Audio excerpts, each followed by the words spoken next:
Tiba-tiba pintu besar Balom Hotel Indonesia Kempinski di pusat Jakarta terbuka dengan suara bantingan keras. 3 petugas polisi beruniform biru tua masuk dengan langkah tegas, tangan kanan satu di pinggang dekat holster, mata mereka menyapu ruangan penuh tamu yang berpakaian rapi. Andi yang sedang berlutut di depan Bima dengan kotak cincin emas kecil di tangan gemetar langsung membeku, napasnya tertahan, sementara Bima berdiri tegak dengan mata melebar penuh kejutan. Ada apa ini? Kami dapat laporan ada kegiatan yang mengganggu ketertiban dan laporan moral di sini, seru kepala polisi dengan suara lantang yang menggema. Untuk sesaat suasana tegang sekali, para tamu yang berjumlah sekitar 50 orang itu diam membeku, beberapa wanita menutup mulut, pria-pria saling pandang khawatir, tapi kemudian ketika Bima dengan suara tenang tapi tegas berkata, "Pak, ini acara lamaran saya kepada Andi, pasangan saya selama 4 tahun terakhir." Dan Andi bangkit pelan sambil menunjukkan cincin itu, wajah polisi berubah dari garang menjadi bingung lalu tersenyum kikuk. Lamaran. 2 pria. Wah, Maya, kami kira ada pesta liar atau demo kecil-kecilan. Laporan tetangga bilang musik keras dan kumpulan aneh malam ini. Saat itu seluruh aula meledak dalam tawa riang yang tak tertahankan, tepuk tangan bergemuruh, beberapa tamu bersorak selamat akhirnya, dan polisi bahkan ikut tertawa sambil mengangkat tangan minta maaf.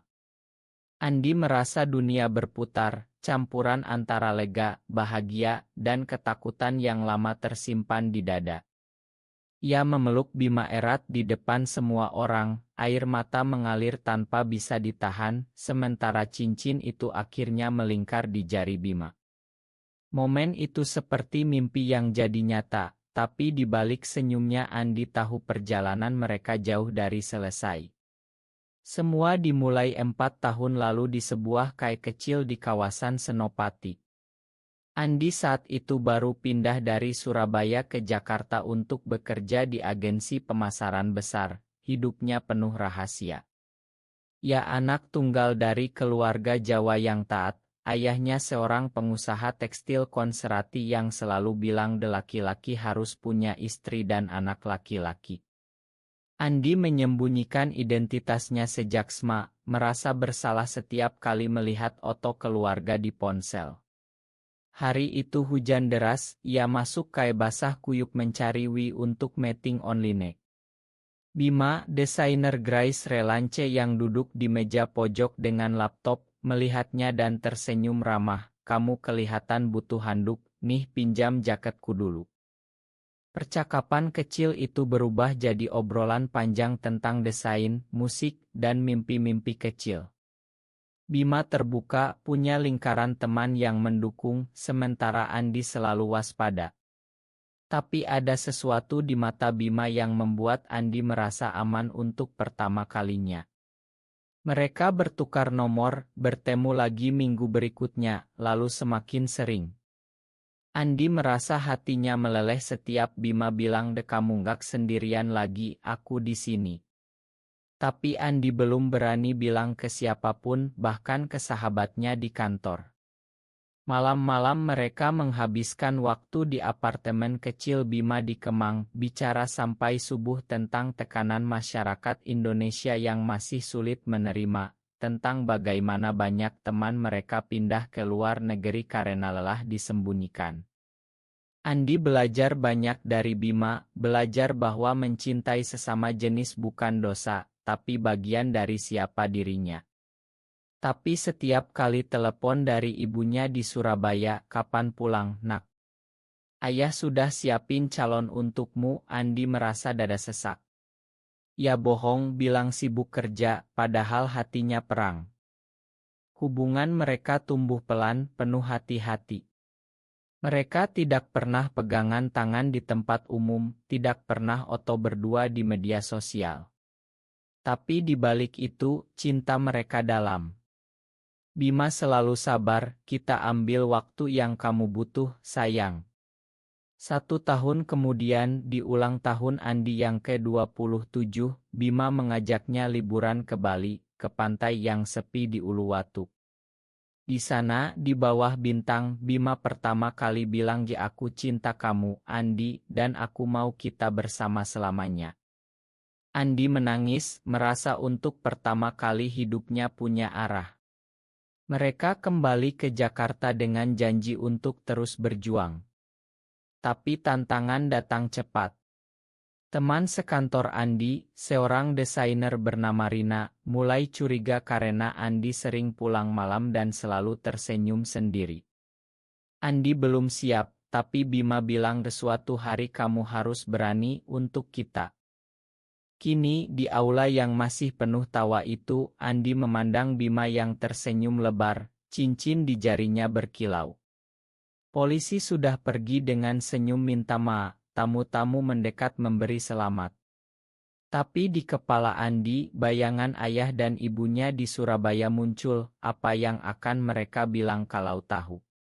Tawa itu manis, tapi besok pagi pasti ada cerita baru. Malam itu setelah acara selesai, mereka berdua di balkon apartemen Bima, memandang lampu kota Jakarta yang berkelap-kelip.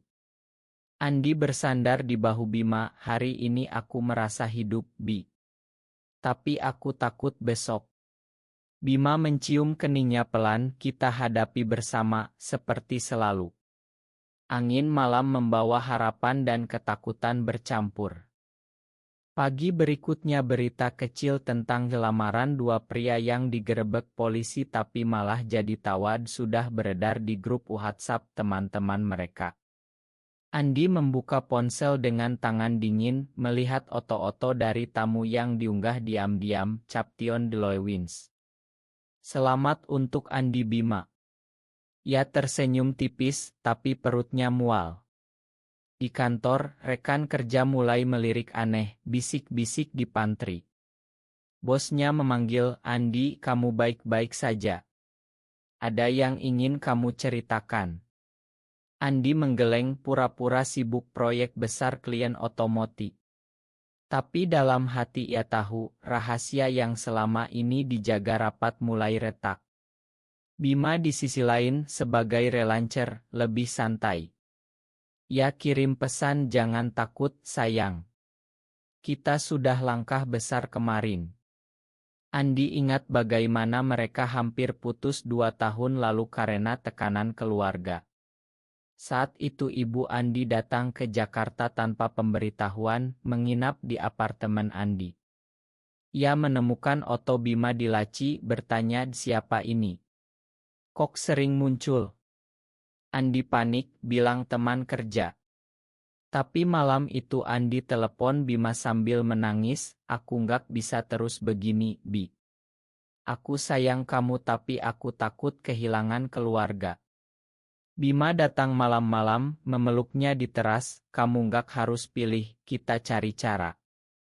Mereka melewati malam itu dengan bicara panjang. Bima cerita tentang ibunya sendiri yang akhirnya menerima setelah bertahun-tahun, meski ayahnya sudah meninggal. Cinta itu butuh waktu, tapi juga keberanian. Andi mulai belajar terbuka pelan-pelan. Ia cerita ke sahabat terbaiknya, Dito, yang langsung dukung. "Jebro, aku sudah curiga dari dulu." Bahagia ya. Tapi tidak semua mulus. Di keluarga Bima yang tinggal di Bandung, ibunya yang gurus sudah tahu dan mendukung diam-diam, kirim doa setiap bulan. Tapi ayah Andi, Pak Hadi, pengusaha sukses di Surabaya, masih dalam bayangan pernikahan normal. Andi pulang kampung sekali setahun, selalu sendirian, selalu ditanya kapan nikah. Ia bohong lagi dan lagi, hatinya sakit setiap kali. Setelah lamaran kemarin, Andi tahu saatnya tiba. Ia rencanakan pulang akhir pekan ini, bawa Bima diam-diam sebagai teman dekat. Tapi sebelum itu, di kantor ada drama. Rina yang dulu curiga, sekarang buka suara di grup kerja, "Wah, Andi berani ya kemarin, aku lihat beritanya." Beberapa rekan ketawa, tapi ada yang diam dan melirik sinis. Andi merasa dunia sempit. Malam itu ia dan Bima duduk di sofa apartemen. Andi cerita semuanya. Bima pegang tangannya, kamu sudah berani kemarin di depan 50 orang, kamu pasti bisa hadapi keluarga. Mereka menghabiskan malam merencanakan kata-kata, latihan dialog. Andi merasa tumbuh dari cowok yang selalu lari jadi yang siap berdiri. Tapi pagi harinya telepon dari Surabaya, ibunya bilang de ayah sakit ringan, pulanglah nak. Andi panik, tapi Bima bilang ja aku ikut, kita hadapi bareng. Perjalanan kereta ke Surabaya penuh ketegangan. Andi cerita masa kecilnya, bagaimana ia kecil selalu dipaksa main bola, dipukul ayah kalau nangis, laki-laki jangan cengeng. Bima dengar sambil pegang tangan diam-diam di bawah meja. Sampai di rumah besar di daerah Darmo, ayah Andi sudah menunggu di ruang tamu, wajahnya pucat tapi mata tajam. Siapa ini? Tanya Pak Hadi saat lihat Bima. Andi tarik napas dalam, ini Bima, ayah. Pasangan aku. Ruangan hening sejenak, ibu Andi menutup mulut, ayah bangkit pelan. Apa maksudmu? Suara ayah rendah tapi mengancam. Andi jelaskan semuanya, tentang cinta, tentang lamaran, tentang polisi yang malah bikin tawa. Ayah diam lama, lalu bilang ne keluar dari rumah ini. Aku nggak punya anak seperti kamu. Andi merasa dunia runtuh, tapi Bima pegang bahunya kuat, kita pulang ke Jakarta, sayang. Keluarga kita yang baru adalah yang menerima kita. Perjalanan pulang penuh air mata, tapi Andi merasa lebih ringan. Ya sudah berani, meski sakit. Di Jakarta, teman-teman dukung, Dito datang bawa makanan, kalian berdua kuat.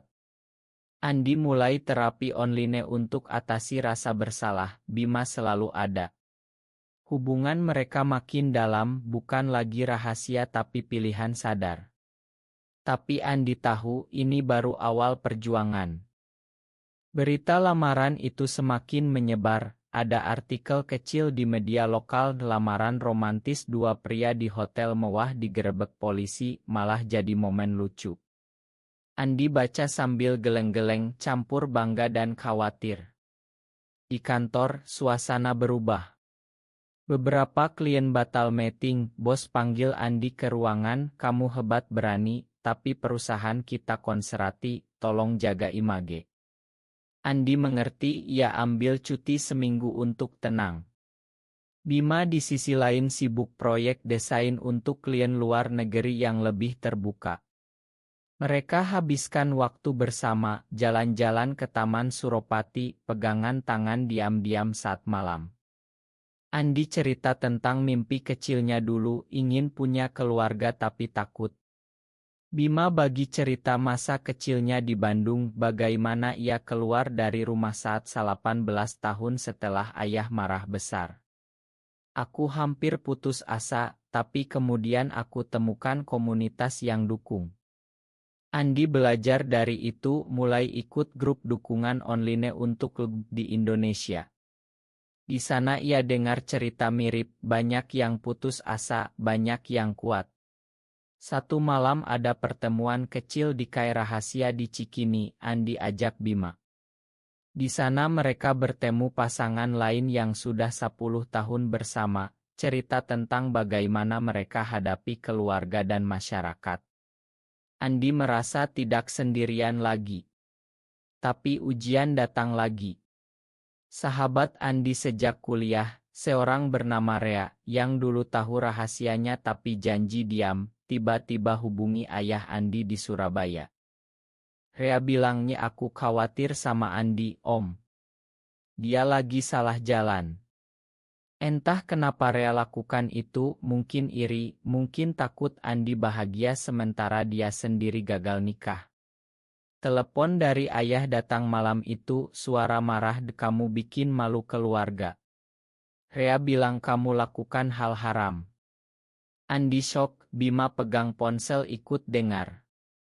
Andi coba jelaskan tapi ayah tutup telepon kasar. Hari-hari berikutnya penuh pesan dari kerabat, Andi, tobatlah. Andi merasa dikhianati, menangis di pelukan Bima. Kenapa orang yang aku percaya bisa begitu? Bima hibur, pengkhianatan seperti ini ujian, sayang. Kita pilih siapa yang benar-benar di sisi kita. Mereka putuskan blok Rea dari semua kontak. Andi mulai bangun lagi, fokus kerja dari rumah, buat portfolio baru. Di akhir pekan mereka ke Bogor, naik gunung kecil, duduk di puncak lihat kota di bawah. Andi bilang ya aku mau kita resmi, meski negara nggak ingkan, kita buat janji sendiri. Bima tersenyum, ya kita sudah lakukan kemarin. Tapi di Surabaya, Ibu Andi diam-diam hubungi, ayah masih marah, tapi ibu doain kamu bahagia. Itu cukup buat Andi terus maju. Di kantor, setelah cuti, Andi dapat promosi kecil karena proyek sukses. Bos bilang deh kamu tetap profesional, itu yang penting. Perlahan stigma berkurang. Teman kantor mulai biasa, bahkan ada yang minta cerita gimana rasanya berani begitu. Andi jawab dengan senyum, rasanya bebas. Hubungan dengan Bima makin matang, mereka belajar kompromi, Andi yang dulu pendiam jadi lebih ekspresi. Bima ajar Andi masak, mereka habiskan malam masak bareng sambil ketawa. Tapi bayang keluarga masih ada, Andi sering mimpi buruk tentang ayah. 1 bulan setelah lamaran, mereka dapat undangan dari komunitas untuk acara gathering di Bali. Mereka pergi, di sana bertemu puluhan pasangan sejenis dari seluruh Indonesia, cerita suka duka. Andi merasa bagian dari sesuatu yang lebih besar. Di pantai Kuta malam hari, Bima pegang tangan Andi terbuka, lihat, dunia nggak seburuk yang kita kira. Andi angguk, hatinya penuh harap. Tapi pulang ke Jakarta, ada surat dari pengacara keluarga. Ayah potong hak waris kalau Andi tidak kembali normal. Andi baca sambil tangan gemetar, tapi Bima peluk, kita punya satu sama lain, itu lebih berharga dari harta. Andi mulai terima, ini bagian dari tumbuh. Tekanan semakin berat saat media sosial mulai ramai. Foto lamaran bocor lebih luas, ada komentar positif cinta itu cinta, tapi juga banyak negatif ini dosa besar, Indonesia bukan tempat untuk ini. Andi blok semua, tapi tetap baca 1-2, hatinya sakit. Di kantor ada klien baru yang batal kerjasama setelah lihat berita, bos panggil lagi Andi, tolong rendah proil dulu. Andi merasa karirnya terancam, padahal ia sudah kerja keras 5 tahun. Bima lihat itu, tawarkan deh kalau perlu, aku bantu kamu buka usaha sendiri, kita bareng. Andi terharu, tapi ragu.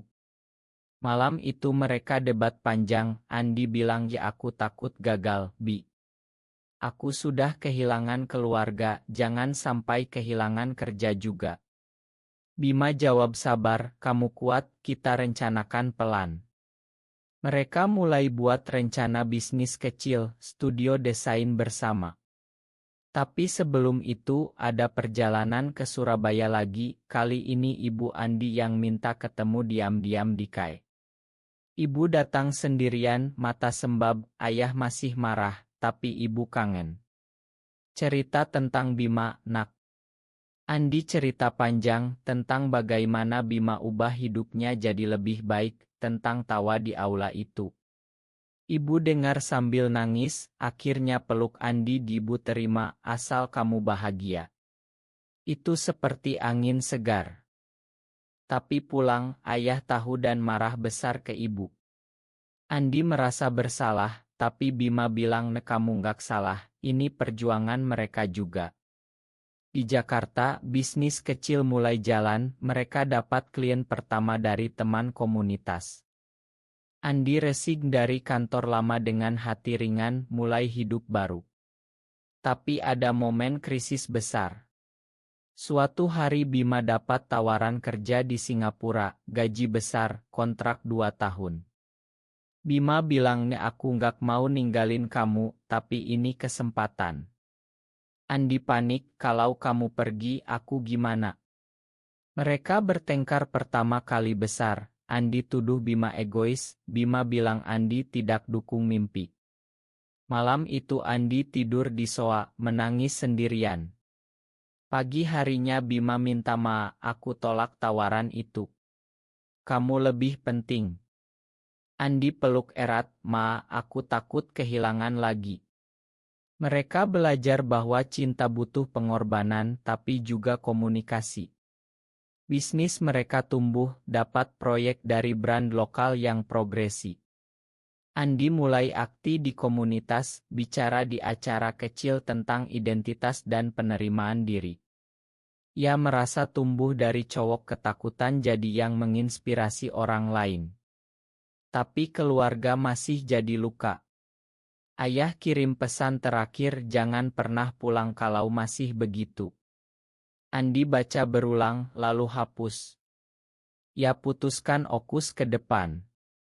Dengan Bima, mereka rencanakan pernikahan kecil di apartemen, undang teman dekat saja bulan depan. Tapi sebelum itu ada perjalanan ke Yogyakarta untuk proyek. Di sana mereka kunjungi candi, bicara tentang sejarah Indonesia yang sebenarnya punya ruang untuk keragaman dulu. Andi merasa lebih damai. Pulang mereka dapat kabar ibu Andi sakit, Andi langsung ke Surabaya sendirian. Di rumah sakit, ibu pegang tangannya main ayah, dia takut kehilangan muka di masyarakat. Andi angguk, tapi tidak paksa ketemu ayah. Ia pulang dengan hati campur aduk, tapi lebih kuat. Bima tunggu di stasiun, peluk lama. Kita terus ya. Hubungan mereka sekarang seperti pohon yang akarnya dalam, tahan badai. Bisnis studio desain mereka resmi buka dengan nama The Abcreatie, singkatan Andi Bima. Klien datang pelan tapi pasti, banyak dari komunitas dan brand yang support di RCT. Andi yang dulu takut sorotan sekarang jadi yang presentasi di depan klien.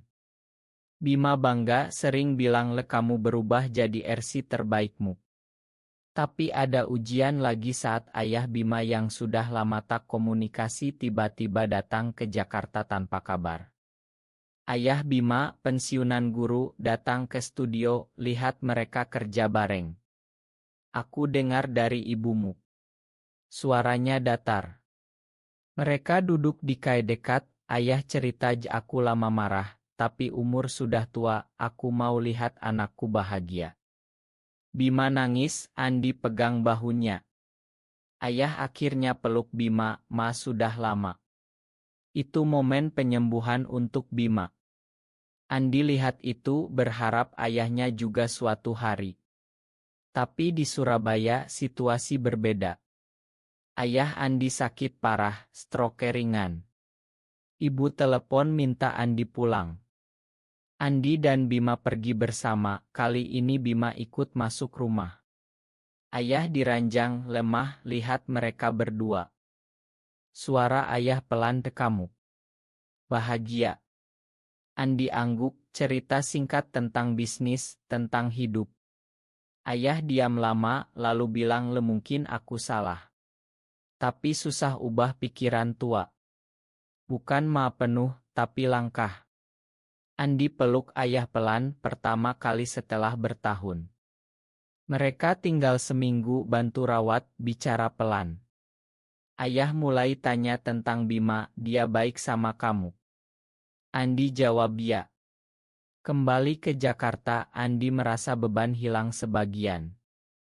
Mereka lanjut rencana janji seumur hidup kecil di apartemen, undang 20 orang terdekat termasuk ibu Andi yang datang diam-diam, malam itu penuh air mata bahagia, mereka tukar cincin lagi, baca janji masing-masing.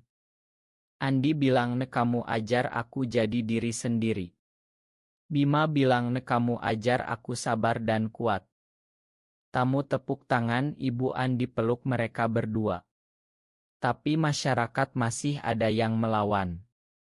Ada komentar online kasar ke akun bisnis mereka, ada telepon ancaman anonim. Mereka laporkan ke polisi, kali ini polisi yang dulu datang ke lamaran malah bantu, kami lindungi hak kalian sebagai warga. Itu ironis lucu. Andi dan Bima tertawa ingat momen lama. Bisnis tumbuh, mereka rekrut karyawan, termasuk anak muda yang struggle dengan identitas. Andi jadi mentor, bagi cerita. Ia merasa tujuannya sekarang jelas, hidup autentik dan bantu orang lain. Tapi ada saat Andi hampir jatuh lagi saat ayah kirim pesan yang aku coba terima, pelan-pelan. Andi bahagia tapi takut harap terlalu tinggi. Bima selalu ada, ingatkan kita sudah jauh, jangan mundur. Mereka liburan ke Raja Ampat, snorkeling, nikmati alam Indonesia yang indah, bicara masa depan, mungkin adopsi anak suatu hari. Andi merasa lengkap. Tahun pertama setelah lamaran berlalu cepat. Studio Abcreatie sudah punya 8 karyawan, proyek dari luar negeri mulai masuk. Andi dan Bima pindah ke rumah kecil di pinggir Jakarta Selatan, punya taman sendiri tempat mereka tanam bunga. Keluarga mulai pulih pelan, ayah Andi sekarang telepon bulanan, tanya kabar bisnis, meski belum sebut nama Bima langsung. Ibu sering datang bawa masakan Jawa kesukaan Andi. Bima keluarga di Bandung juga rutin kunjungi. Masyarakat sekitar rumah mulai biasa lihat mereka berdua, tetangga bahkan ajak ngobrol santai. Tapi Andi tahu perjuangan belum selesai, masih ada undang-undang yang belum ramah, masih ada pandangan lama di banyak tempat. Suatu malam, mereka duduk di teras rumah, lihat bintang, Andi pegang tangan Bima, terima kasih sudah ajak aku ke momen polisi masuk aula itu. Itu awal kebebasanku. Bima ketawa dan tawa semua orang itu obat terbaik. Mereka ingat perjalanan panjang dari rahasia ke terbuka, dari takut ke bangga. Andi sekarang aktif di seminar online tentang kesehatan mental di Indonesia. Bima desain poster kampanye kesadaran. Mereka jadi tim, saling dukung. Bisnis lancar, mereka rencanakan ekspansi ke Surabaya cabang kecil. Ayah Andi bahkan bilang kalau perlu modal, bilang saja. Itu keajaiban kecil. Tapi Andi tak lupa, banyak teman di komunitas yang masih struggle, ia selalu bantu. Malam itu mereka janji lagi, selamanya, apapun yang datang. Hidup mereka sekarang penuh warna, penuh tawa seperti aula dulu, penuh air mata bahagia. Andi akhirnya paham, identitas bukan pilihan, tapi takdir yang harus dijalani dengan cinta. Mereka tidur pelukan, besok ada meeting besar. Perjalanan emosional ini ajar mereka bahwa tumbuh itu sakit tapi indah, bahwa keluarga bisa berubah, bahwa masyarakat pelan-pelan terbuka. Andi pandang Bima yang tidur, senyum, kita menang. Apakah pengorbanan keluarga selalu diperlukan untuk mencapai kebahagiaan sejati dalam cinta sesama jenis di masyarakat seperti Indonesia? Benar atau salah?